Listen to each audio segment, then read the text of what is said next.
Hello बच्चों। आज एक बहुत ही इम्पोर्टेंट टॉपिक लेके आए हैं जिसका नाम है वर्टिकल सर्कुलर मोशन। बच्चों, बहुत सारी क्यूरी आई हुई थी कि सर वर्टिकल सर्कुलर मोशन के जो न्यूमेरिकल्स हैं वो नहीं हो रहे हैं। तो मैं आप लोगों को पहले वर्टिकल सर्कुलर मोशन के कंसेप्ट को क्लियर करवाता हूँ, उसके बाद में न्यूमेरिकल सोल्व करना। क्लियर है ना? तो न्यूमेरिकल को सोल्व मैं भी करवाऊंगा, लेकिन पहले वर्टिकल सर्कुलर मोशन का कंसेप्ट देखते हैं बेटा। तो अपनी कॉपी में हेडिंग डालो वर्टिकल सर्कुलर मोशन। क्लियर है ना? चलो स्टार्ट करते हैं। वर्टिकल सर्कुलर मोशन,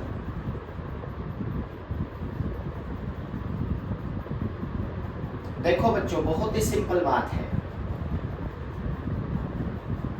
देखो मान लिया ये कोई स्ट्रिंग है, इसके साथ एक ब्लॉक हैंग कर रखा है, ठीक है ना? एक स्ट्रिंग है और वो स्ट्रिंग यहाँ से टाइड है, उसके बाद में क्या है, यहाँ पे ब्लॉक है, ठीक है?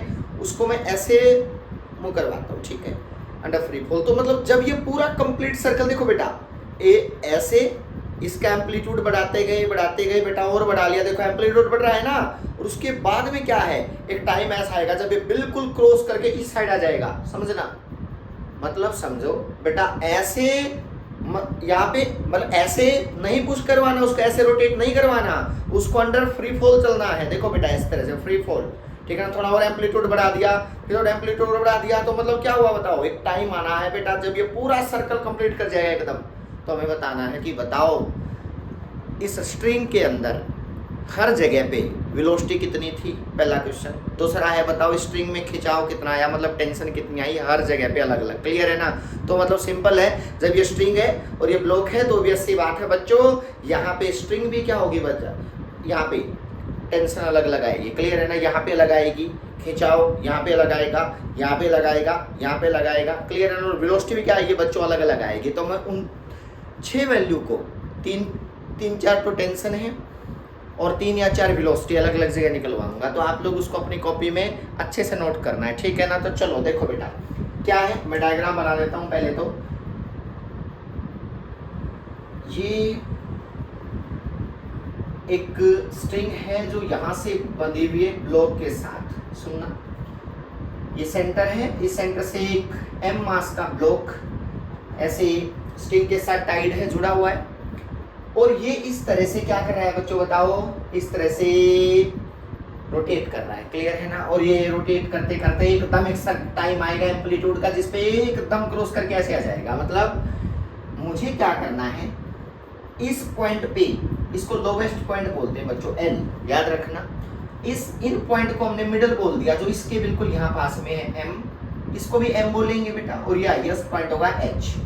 आपसे क्वेश्चन पूछा गया, बताओ सर लोवेस्ट पॉइंट पे कितनी वेलोसिटी रखूं, इसकी लोवेस्ट पे कितनी वेलोसिटी रखूं कि ये जस्ट कंप्लीट कर जाए सर्कल को। ध्यान से सुनना, जस्ट कंप्लीट कर जाए सर्कल को। क्लियर है ना? तो वो मिनिमम वेलोसिटी लोवेस्ट पॉइंट पे कितनी होगी, पहला क्वेश्चन।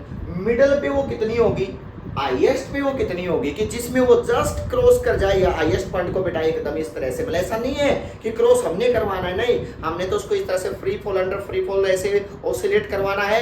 और करवाते करवाते बेटा एक ऑसिलेशन ऐसा आएगा जिसमें वो जस्ट क्रॉस करके दूसरी साइड गिर जाएगा। तो इसका मतलब मैंने वो वेलोसिटी बतानी है इनके ऊपर अलग अलग बच्चों, और वो खिंचाव बताना है, टेंशन बतानी है हर पॉइंट पे। क्लियर है? तो करना क्या है, मेन पॉइंट सुनना बच्चों। ये ब्लॉक जब यहाँ और यहाँ जाएगा तो ये यहाँ भी पहुंचेगा ना। देखो जनरल केस तो यही हुआ ना, यहाँ भी पहुंचेगा बेटा। और जब ये यहाँ पहुंचेगा, मान लिया किसी एंगल के ऊपर, इसको बोल दिया थीटा एंगल, समझते चलना। और आपको पता है कि यहाँ पे खिंचाव किस डायरेक्शन में जाएगा बेटा, तो ये टेंशन की डायरेक्शन होगी किसी एंगल के ऊपर, तो ये टेंशन बेटा, ये किसी एंगल पे टेंशन है तो इसको थीटा एंगल की टेंशन बोल देते हैं। जो जहाँ पे टेंशन आती है उसी को उसका नाम दे दो बेटा। तो ये थीटा एंगल पे टेंशन है तो ये थीटा एंगल पे टेंशन टी है, इस डायरेक्शन में जाएगी, इसको ओरिजिन बोल दिया। और जो इसकी रेडियस है ना वो आर मान ली, मतलब ब्लॉक का मास तो एम है बेटा, रेडियस आर है। रेडियस ऑफ सर्कल कितनी है बताओ, उसको हमने आर मान लिया। मास कितना मान लिया बताओ, हैंगिंग ब्लॉक का, उसको हमने m मान दिया। क्लियर है ना बेटा? तो आप लोगों को एक क्लियर होना चाहिए। अगला पॉइंट देखो, मैं आप लोगों से पूछूं, बताओ ये जब यहाँ जाएगा तो इसका एक फ्री बॉडी डायग्राम बना के दिखाओ सर, अलग अलग फोर्सेस। तो एक समझना, इसका वेट किधर लगेगा, m का नीचे, वेट कभी अपनी डायरेक्शन बदलता नहीं है ना, तो इसका mg किधर लगेगा, नीचे, नीचे की डायरेक्शन में लगेगा। अगर ये एंगल थीटा है तो देखो बेटा ये एंगल भी क्या होगा, ये एंगल भी थीटा होगा, देख सकते हो आराम से। अगर ये एंगल थीटा है तो बच्चों ये एंगल भी थीटा होगा। आप लोग कंपोनेंट किसके तोड़ते हो, जो मोशन के पैरेलल है या मोशन के परपेंडिकुलर है। दो चीज याद रखना, जो फोर्स मोशन के पैरेलल हो या मोशन के परपेंडिकुलर हो उसके कभी कंपोनेंट डिवाइड नहीं करते, याद रखना। मोशन के पैरेलल और मोशन के परपेंडिकुलर जितने भी फोर्सेस होंगे उनके कभी कंपोनेंट डिवाइड नहीं होते। किसके होते हैं, ना जो पैरेलल हो ना परपेंडिकुलर, उसको क्या डिवाइड होते हैं बताओ, उसके कंपोनेंट डिवाइड होते हैं। क्लियर है ना, आप सुनो अलग अलग बेटा। अगर ये टी थीटा एम मास है तो इस डायरेक्शन में देखो मोशन के, देखो पैरेलल तो ये पाथ होगा, देखो ये पाथ पैरेलल होगा, ध्यान से सुनना, ये वाला पैरेलल हो गया मोशन के पैरेलल, क्योंकि ऐसे तो जाना है ना, तो इसका ये पाथ पैरेलल हो गया मोशन के, ये परपेंडिकुलर हो गया। इसका मतलब ना तो टेंशन के कंपोनेंट टूटेंगे, ना इस डायरेक्शन में कोई फोर्स होता है उसके कंपोनेंट टूटेंगे। तो इसका मतलब यहाँ पे तो आपको क्लियर होगा ना कि भी कंपोनेंट टूटेंगे किसके, तो बेटा कंपोनेंट देखो mg, इसका मतलब mg कंपोनेंट टूटेंगे ना बेटा। यहाँ पे ना mg के दो कंपोनेंट ब्रेक होंगे, एक तो इस डायरेक्शन में, एक तो मोशन के पैरेलल और एक मोशन के क्या बताओ परपेंडिकुलर। ये तो होगा पैरेलल, ये होगा परपेंडिकुलर। तो यहाँ क्या आ गया mg का कोस थीटा, ध्यान से सुनना। और यहाँ क्या आ गया mg का, चलिए बताओ यहाँ क्या आ गया mg का, mg का यहाँ पे आ गया बच्चों साइन थीटा, mg का साइन थीटा। लो बेटा mg का कंपोनेंट ब्रेक करने का रीजन समझ में आया ना, क्योंकि mg है ना बेटा, ना तो मोशन के पैरेलल है और ना मोशन के परपेंडिकुलर, इसलिए इसके दो कंपोनेंट डिवाइड कर दिए ना।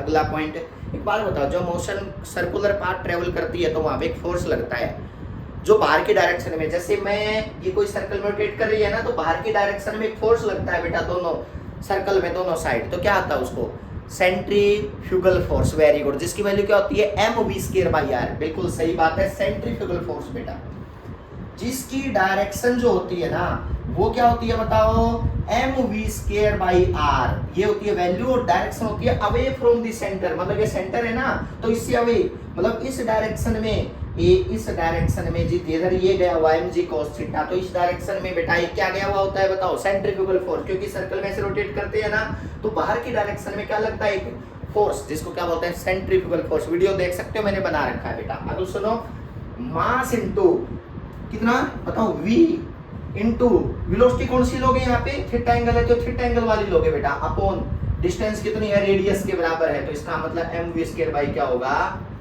ध्यान से सुनना, ये एक फोर्स। तो इधर देखो इस डायरेक्शन में t थीटा, इस डायरेक्शन में mv²+ r + mg cos theta. Clear ना, इनको बैलेंस करो आपस में, तो इसका मतलब क्या हुआ, t theta = mv²r plus mg का कौन सा थीटा बच्चों बताओ, cos थीटा। वेरी गुड बेटा, इस इक्वेशन को याद रखना, ये सिंपल केस है। जो तुम लोगों से पूछे कि बताओ किसी एंगल के ऊपर टेंशन कितनी होगी, तो आप लोगों को इसके अकॉर्डिंग पता होगा, ठीक है ना। अगला पॉइंट सुनो बेटा, मैं अलग अलग इस, ये थीटा एंगल का केस है ना, यानी कि थीटा एंगल का केस है बेटा, केस 1 एट एंगल थीटा। जो भी चीज आपसे पूछे ये रिजल्ट आपको याद रखना है।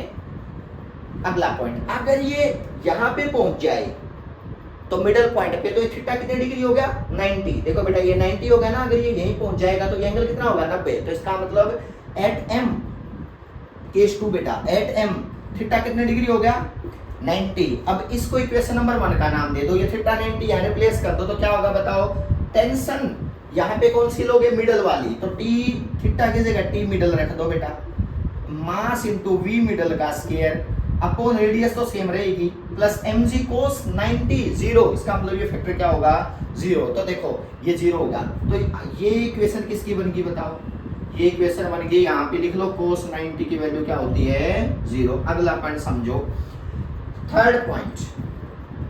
अब देखो IS के ऊपर क्या होगा, देखो IS के ऊपर, IS के ऊपर जब देखोगे ना तो एक चीज आएगी, थीटा जो होगा ना वो 180 डिग्री होगा। कितना होगा बेटा 180 डिग्री। इस तरह से ये एंगल है ना, तो ऐसे यहाँ जाएगा तो थीटा 180, तो अगर मैं यहाँ 180 पुट कर दूंगा तो क्या रिजल्ट आया, टी हाईएस्ट का आ गया mv हाईएस्ट का square upon radius plus mg बेटा cos 180 -1 होता है, मैं डायरेक्ट लिख देता हूँ, cos 180 पुट करोगे तो बेटा माइनस का 1 है। लो ये हो गया हाईएस्ट पॉइंट के अकॉर्डिंग इक्वेशन निकाल दी है सारी। अब लोवेस्ट पे आओ बेटा, एट एल। अगला case fourth, at L. L पे जब रखोगे तो थीटा कितना होगा 0 डिग्री, क्योंकि ये बेटा यहीं पे होता तो थीटा 0 डिग्री है ना, तो cos 0 कितना होता 1।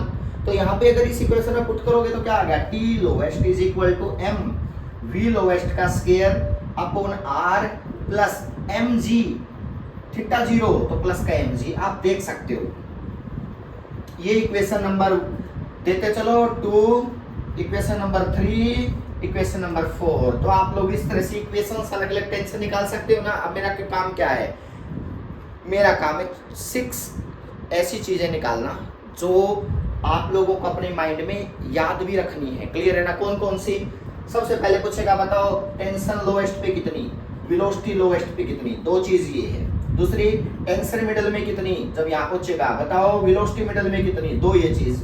टेंशन हाईएस्ट पे कितनी, वेलोसिटी हाईएस्ट पे कितनी। तो मतलब आप लोगों को ये 6 चीजें निकालनी है। लेकिन प्रॉब्लम क्या, आपके पास इक्वेशन तो 3 है, 1, 2 और 3, क्योंकि ये तो जनरल रिजल्ट हो गया ना रेक्टेंगल वाला। तो मतलब देखो 3 इक्वेशन से 6 चीजें निकलनी पॉसिबल नहीं है ना, तो आपको 3 इक्वेशंस और लेके आनी पड़ेंगी, क्योंकि 6 इक्वेशन 6 चीजें बता सकती है ना। तो मतलब आपको ये 6 चीजें निकालनी है और आपकी इक्वेशन आपके पास 3 है ओनली। देखो बेटा ये इक्वेशन है, ये वाली 3 होगी 1 2 3, तो आप लोगों को 3 इक्वेशन और चाहिए बच्चों। सर 3 इक्वेशन कैसे निकालें, सोचो बेटा। आप लोगों को कंजर्वेशन ऑफ एनर्जी पता है ना, जब वर्टिकल सर्कुलर मोशन है तो वैसे बात है कंजर्वेशन ऑफ मैकेनिकल एनर्जी तो हर जगह होल्ड होगी ना। अगर बेटा कंजर्वेशन ऑफ मैकेनिकल एनर्जी को मैं यूज करूं तो खुद देखना, ये लोवेस्ट है, यहाँ की टोटल मैकेनिकल एनर्जी, मिडल की टोटल मैकेनिकल एनर्जी और हाईएस्ट की टोटल मैकेनिकल एनर्जी वैसा क्या रहेगी बेटा, सेम रहेगी ना। तो याद रखना वो कंसेप्ट आप लोग यूज करके ना वो इक्वेशंस बना सकते हो और उस इक्वेशन को यूज करके ये 6 की 6 वैल्यू निकल जाएंगे। क्लियर है। चलो स्टार्ट करते हैं। मैं यहाँ से रब करता हूँ ऊपर वाला पोर्शन, आप आराम से जो है इस चीजों को नोट कर लो, स्क्रीनशॉट ले सकते हो। ठीक है, तो देखो बेटा होगा क्या, कंजर्वेशन ऑफ, अगर मैं मैकेनिकल एनर्जी, क्योंकि तो प्रूव हो चुका है ना conservation of mechanical energy, conservation of mechanical energy, ठीक है ना। अगर मैं इनको यूज करता हूं तो क्या बनेगा, total energy TE at lowest point always equal to total energy at middle point is always equal to total energy at highest point. ये तीनों बराबर होंगे बेटा conservation of mechanical energy. Total मतलब मैकेनिकल मतलब काइनेटिक प्लस पोटेंशियल।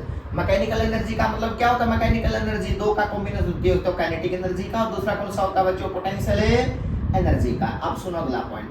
अब मैं kinetic energy का देखा बेटा, अगर मैं टोटल एनर्जी लोवेस्ट की बात करता हूं, देखना बेटा क्या होगी टोटल एनर्जी लोवेस्ट के ऊपर, एक तो काइनेटिक और एक पोटेंशियल। पोटेंशियल किस पे डिपेंड करती है, रेफरेंस पे। तो इसका मतलब अगर मैं इसी को रेफरेंस मान लूं, लो ये रेफरेंस लेवल है, रेफरेंस है, यहाँ से हाइट देखनी है, तो इसका मतलब इसकी हाइट तो यहाँ पे 0 होगी, तो यहाँ पे क्या होगी बताओ, काइनेटिक एनर्जी की हाफ m v लोवेस्ट का स्क्वायर और पोटेंशियल होगी 0। तो ये आगे टोटल एनर्जी लोवेस्ट वाली।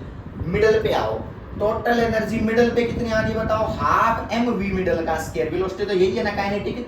पोटेंशियल कितनी है, देखो ये लेवल इससे कितनी ऊंचाई पे है, r। देखो ये लेवल इससे कितनी ऊंचाई पे, रेफरेंस से r, देखो बराबर है, तो इसका मतलब क्या होगा, प्लस का mgr। बिल्कुल सही बात है। टोटल एनर्जी एट किसके ऊपर, हाईएस्ट पे, तो देख सकते हो हाफ m, यहाँ पे क्या होगा बताओ, v हाईएस्ट का स्क्वायर प्लस हाइट कितनी होगी r प्लस r, 2r, तो क्या होगा 2mgr। ठीक है ना। तो आप लोगों को ये 3 इक्वेशन बैलेंस कर करके अलग अलग 3 इक्वेशन यहाँ से बना देनी है। सर कैसे 3 बनेगी, इसको बैलेंस करो 1, इसको बैलेंस करो 2 और इसको बैलेंस करो कितनी होगी 3। तो इसका लो 3 इक्वेशन यहाँ से बनेगी ना, तो 3 इक्वेशन और 3 होती कितनी होगी 6, और वैल्यू कितनी निकाल दी तो 2 4 और 2 6 निकल गई ना। कुछ भी नहीं है। वर्टिकल सर्कुलर मोशन में आप लोगों को ये कंसेप्ट क्लियर होना चाहिए कि भाई काइनेटिक एनर्जी, कंजर्वेशन और मैकेनिकल एनर्जी का हम यूज कर सकते हैं। हो गया ना। अब सुनो मेन पॉइंट बेटा, एक बात बताओ मुझे, बेसिक एक छोटा सा अजम्पशन आपके माइंड में आना चाहिए ना कि सर हाईएस्ट पॉइंट के ऊपर टेंशन क्यों आएगी। जब हाईएस्ट पॉइंट पे कोई जाएगा तो वहां तो सिर्फ स्ट्रिंग स्लैक होने की पॉसिबिलिटी होगी, भी स्ट्रिंग है ना वो इकट्ठा हो जाए नीचे आके, मतलब यहाँ स्लैकिंग की पॉसिबिलिटी है ना, यहाँ खिंचाव क्यों रहेगा। लेकिन बेटा याद रखना, अगर यहाँ खिंचाव नीचे की डायरेक्शन में, यहाँ खिंचाव कैसे रहेगा, कोई सर पूछता है यहाँ सर खिंचाव किस डायरेक्शन में जाएगा, आप नीचे की डायरेक्शन में, ये ऑपोजिट डायरेक्शन में जब ये ऐसे है तो बताओ, अगर टेंशन जीरो होगी ना, इसका मतलब ये होगा कि बेटा ये ना यहाँ फ्री फॉल करेगा, देखो इस डायरेक्शन में आएगा, ध्यान से सुनना, नीचे गिर जाएगा, इस लेवल पे आके यहाँ चढ़ेगा और वापस आ जाएगा, मतलब ए यहाँ से ब्लॉक गया, यहाँ तक गया, एकदम यहाँ से नीचे आगे जाएगा नहीं, वो तब जाएगा जब स्ट्रिंग में थोड़ा बहुत खिंचाव मेंटेन रहेगा, ध्यान से सुनना। मतलब हाईएस्ट पॉइंट पे टेंशन जीरो नहीं होगी, क्या होगी बताओ, greater than equal to zero, मतलब थोड़ा सा उसको ना जीरो से बढ़ना पड़ेगा, तब जाके वो आगे का सर्कल कंप्लीट कर पाएगी। आप सोच रहे हो ना कि बेटा देखो यहाँ ब्लॉक रखा हुआ है स्ट्रिंग के साथ तो यहाँ खिंचाव है, लेकिन जैसे मैं ऐसे करता हूँ खिंचाव आ स्ट्रिंग में है, लेकिन बेटा जब हाईएस्ट पे जाएगा तो खिंचाव नहीं रहना चाहिए ना बेटा, क्योंकि स्ट्रिंग तो ब्लॉक ऊपर आ चुका है, तो स्ट्रिंग में अगर खिंचाव नहीं रहेगा तो स्ट्रिंग क्या हो जाएगी बताओ, स्लैप हो जाएगी नीचे एकदम, ये ब्लॉक ऐसे सीधा फ्री फॉल में गिरेगा। लेकिन नहीं बेटा, यहाँ थोड़ा बहुत खिंचाव रहेगा और वो क्या करेगा बेटा, आगे वाला सर्कल उसको कंप्लीट करवाएगा। तो इसका मतलब हाईएस्ट पॉइंट के ऊपर एक कंडीशन माननी पड़ेगी हम लोगों ने, मान सकते हो ना, वो कौन सी है कि टेंशन एट हाईएस्ट पॉइंट को हम मान सकते हैं greater than equal to zero, कि मतलब भाई इसमें थोड़ा बहुत जीरो से ज्यादा वैल्यू रहती है हाईएस्ट पॉइंट के ऊपर। तो आप लोग इस कंडीशन को मान के बच्चों क्या कर सकते हो, आगे के न्यूमेरिकल्स सोल्व कर सकते होगा ना। अब देखो मैं आप लोगों को यहाँ पे बताता हूँ, देख रहा यहाँ ऊपर से स्टार्ट करता हूँ, इसलिए चीजों को साथ साथ में नोट करते चलना बेटा। अज्यूम दैट, अज्यूम तो क्या है, सच है ये बात, assume that tension at highest point greater than equal to zero. बेटा इस कंडीशन को आपने मानना ही पड़ेगा, ठीक है ना। हाईएस्ट पॉइंट पे अगर मैं इसको यूज करूं कि वेलोसिटी निकालने के लिए, तो आपको याद देखो इसको t greater than equal to zero equation 3 में पुट करके देखो, यहाँ की वेलोसिटी आ गई, देखो बेटा थर्ड इक्वेशन थी ना, अब t greater than equal to zero put करोगे तो इसका मतलब ये equal to greater than equal to zero ना, इसका मतलब क्या होगा बताओ, पुट इट इन इक्वेशन 1 बेटा, पुट इन इक्वेशन 3, तो क्या बनेगा जल्दी बताओ, ये zero th greater than equal to zero, इसका मतलब ये greater than equal to zero, तो क्या होगा हाफ vh का स्क्वायर बाय में r minus mg is equal to zero ना, greater than equal to zero, ठीक है। अब उधर जाएगा तो mg, तो यह क्या आएगा बताओ, vh का स्क्वायर बाय में r is equal to greater than equal to mg, m से क्या हो गया कैंसिल, तो vh की वैल्यू कितनी आ गई, देखो बच्चों अगर आपकी वेलोसिटी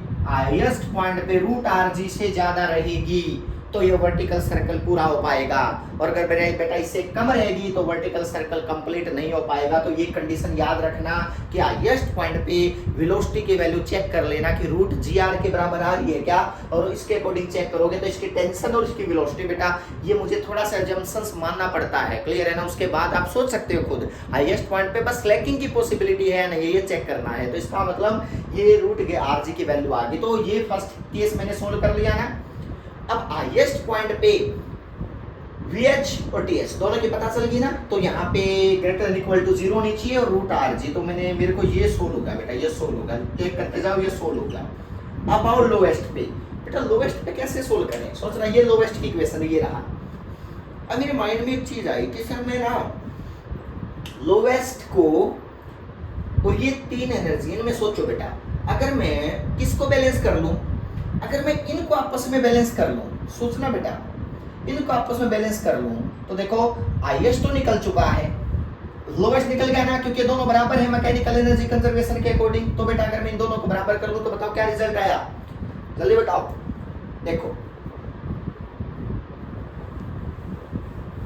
ये डायग्राम मैं रब कर रहा हूं यहाँ पे क्योंकि कैलकुलेशन आएगी, यहाँ पे पुट करता हूं तो हाफ mvl का स्क्वायर, थोड़ी सी जगह कम है लेकिन आप समझ जाना कि क्यों बराबर किए, क्योंकि मैकेनिकल एनर्जी कंजर्वेशन है 2mgr। देखो बेटा vl स्क्वायर, मुझे तो वेलोसिटी एट लोवेस्ट बतानी है, तो हाईएस्ट पे रूट rg, तो मतलब क्या होगा रूट rg, तो rg आ गया ना, तो क्या आ गया बताओ यहाँ पे half m rg plus 2mgr, यही आ गया ना।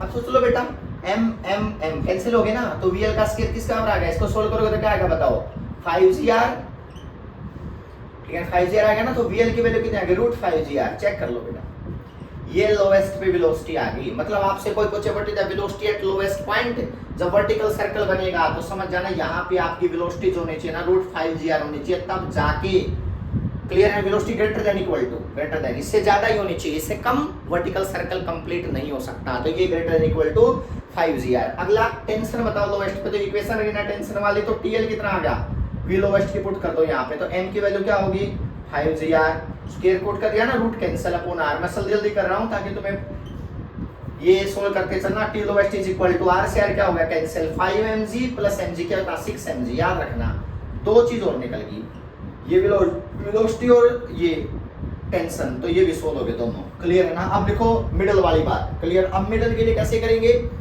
देखो ये दोनों निकल गई लोवेस्ट वाली, ठीक है। अब मिडल के लिए कैसे सोल्व करेंगे, देखो बेटा मिडल के लिए मैं यहां सोल्व कर दूं, साथ साथ में नोट करते चलना।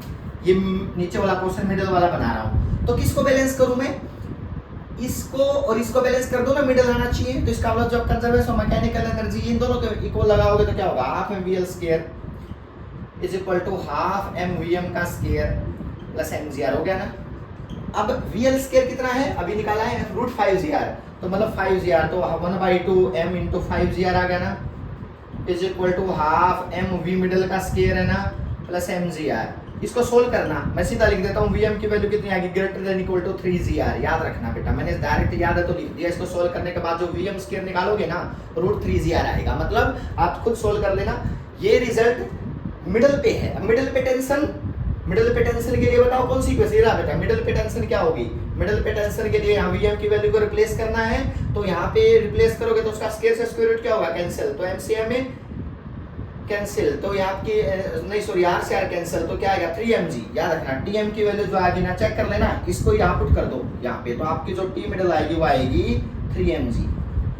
लो 3mg, समझना आप लोगों की। देखो लोएस्ट पे टेंशन, मिडल पे टेंशन, हाईएस्ट पे टेंशन, तीनों के आगे ना, तो देखो सबसे ज्यादा टेंशन कहाँ है, लोएस्ट पे। देखो बेटा 6mg, उसके बाद किस पे आई है, मिडल पे। हाईएस्ट पे तो ग्रेटर देन इक्वल टू 0 है, क्लियर है ना, जस्ट सर्कुलर मोशन के अंदर बेटा।